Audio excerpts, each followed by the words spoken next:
A'udzubillahi minasyaitonirrajim. Bismillahirrahmanirrahim. Rabbi shrah li sadri wa yassir li amri wa hlul 'uqdatam min lisani yafqahu qawli. Assalamualaikum warahmatullahi wabarakatuh. Okey, mengambil topik daripada modul SPSU, saya memilih tajuk sabar untuk video kedua.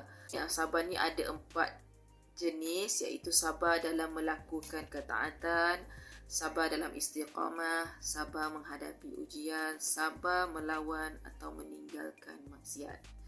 So kalau kita tengok Nabi Muhammad SAW tiap-tiap malam bangun tahajud tanpa gagal, which is saya anggap itu sabar dan istiqamah yang sangat tinggi lah. Sebab saya sendiri pun orang kata kadang kalah dalam elemen sabar ni. Kan? So Allah pun suka kalau hamba-Nya beribadah secara konsisten walaupun sedikit. So orang kata ciri-ciri sabar, elemen sabar tu kena ada untuk kita konsisten bila kita buat ibadah ataupun buat apa saja dalam kehidupan kita. Antara jenis-jenis sabar, pertama sabar dalam melakukan ketaatan. Jadi kita kata kena sabar dalam kita melakukan ibadah seharian lah. Kan, ibadah solat 5 waktu sehari, ibadah puasa dalam bulan Ramadan, menutup aurat, kan. Jadi untuk kita benar-benar menjaga ibadah-ibadah yang ditentukan Allah Subhanahu Taala ni, kita orang kata kena sabar, kan. Ada masa kita rasa macam malasnya nak sembahyang, kan. Ada masa kita rasa macam tak laratnya nak puasa, kan. So kita kena lawan bisikan syaitan tu, kita kena kuatkan iman kita untuk kita menepis kata godaan syaitan tu untuk kekal taat dalam suruhan Allah SWT. So itu memerlukan sabar lah, sabar yang berpanjangan lah, kan. Sebabnya kadang-kadang bila kita nak buat baik ni, kadang kita kena paksa diri kita untuk buat, kan. Kalau kita ambil sambil lewa je, memang orang kata tak ke mana lah, kan, kita punya istiqamah tu. Satu lagi sabar dalam istiqamah. Okay, untuk kita konsisten buat perkara baik, kan, menjaga ibadah kita, kan, menjaga orang kata amar makruf nahi munkar ni, memang kita memerlukan istiqamah. Sama juga kalau orang bangun malam untuk sembahyang tahajud, kan. Mula-mula nak start tu memanglah dia punya nak bangun pukul 3-4 pagi ni, memanglah siapa cakap senang nak bangun, kan. Kecuali orang tu dah memang istiqamah, tiap-tiap malam dia bangun, okey, kan. Tu pun dalam tu pun memang syaitan selalu membisikkan, menggoda dia supaya orang kata tak buat. Tambah lagi orang yang baru nak start, baru nak buat lagi lah. Nak istiqamah ni, kadang-kadang kita buat macam ikut mood, kan. Kadang kita rajin kita buat, kadang kita malas kita tak buat. Jadi benda tu tak ada istiqamah, kan. Untuk buat istiqamah ni memang agak mencabar lah. Sebab kita kena didik diri kita untuk okey nak bangun, kan. Duduk, kita kadang nak didik diri kita, okey aku nak mengaji 1 muka surat setiap hari, aku nak selawat 100 kali sehari. That kind of istiqamah tu kita nak buat tu memang memerlukan orang kata nekat yang tinggi lah. Sebabnya kalau kita pilih untuk tak buat memang senang je, tapi kalau kita pilih untuk buat, memang syaitan akan datang menggoda, membisikkan itu ini supaya kita tak buat. Jadi sabar dalam istiqamah ni memang satu orang kata sangat kritikal lah untuk kita benar-benar jaga. Satu lagi sabar menghadapi ujian.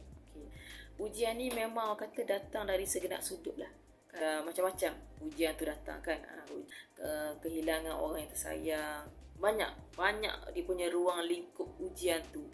Jadi untuk kita manage ujian tu, contoh kalau kita macam kehilangan orang yang tersayang, in order untuk kita redha dan terima dengan hati yang terbuka, tu memang agak sukar lah, kan.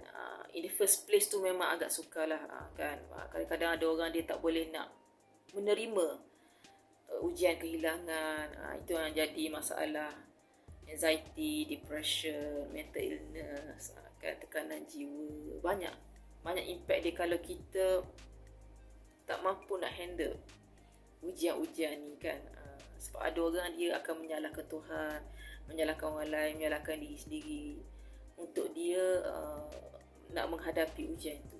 Satu lagi, sabar dalam meninggalkan maksiat. Ini pun salah satu sabar yang orang kata tahap paling tinggi jugalah kan. Dengan kehidupan seharian ni kan, dengan media sosialnya, dengan netizennya, dengan orang kata maklumat di hujung jarinya, WhatsAppnya semua kan. Jadi untuk kita tak tengok benda-benda yang ada unsur-unsur maksiat tu, orang kata sangat mencabarkan. Sebab benda tu kadang-kadang lalu everyday dekat kita punya media sosial, dalam TV kan. Jadi benda-benda macam tu kita memang nak kena berlawan dengan diri kita sendirilah kan, untuk menolak perkara-perkara yang boleh menjurus ke arah kemaksiatan kan. Kena menjaga lidah kita, menjaga hati kita, menjaga mata kita, telinga, mulut. Banyak benda yang kita kena jaga, which is benda-benda macam tu dia memerlukan satu aspek spiritual yang kita memang nak kena buat supaya kita ada kekuatan dalaman untuk kita menolak perkara-perkara yang boleh mendorong kita ke arah kemaksiatan. Okey, sabar ni kata merupakan sifat yang cukup hebat lah. Sehingga Allah pun ada sebut dalam Al-Quran, dalam surah Al-Baqarah ayat 45. Dan mintalah pertolongan kepada Allah dengan jalan sabar dan mengerjakan solat. Okay. So ayat tu agak ada deep impact dekat saya, sebab dengan jalan sabar dan mengerjakan solat ni orang kata konsisten lah untuk kita sabar kan. Dan sesungguhnya solat itu amatlah berat kecuali kepada orang yang khusyuk. Jadi orang kata sabar dan solat ni dia macam dua komponen yang sangat berkait rapat.